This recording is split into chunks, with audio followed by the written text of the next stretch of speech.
STDs are preventable, itu satu, and manageable.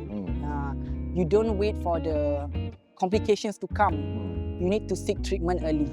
Hi guys, I'm Dr. Haznil, seorang doktor perubatan, dan ini cerita kita. Doctor, now, of course, I'm a fan of Dr. Haznil. Please, of course, who doesn't know him, right? One of the things I see yang menjadi satu titik yang kamu, you always address, which is STDs, sexually transmitted diseases, kan? Why? Okay.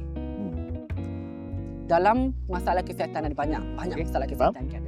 Of course, ada yang critical ones. Of course, ada yang macam mild ones.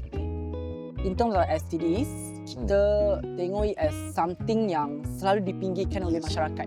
Sangat-sangat dipinggirkan. Yeah, memalukan sometimes. Memalukan, it's a taboo. People don't talk about it.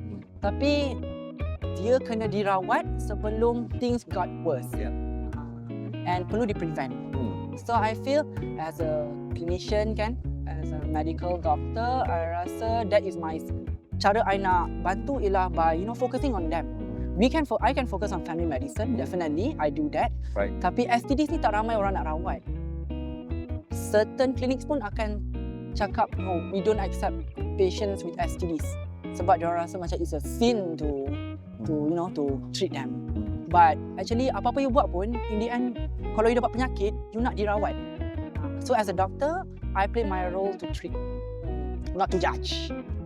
So if there's something that you want people to understand about STDs atau memahami lah, ataupun mungkin ada kesalahfahaman, mitos, apa yang mungkin kamu nak kongsikan lah? STDs are preventable, satu, and manageable. You don't wait for the complications to come.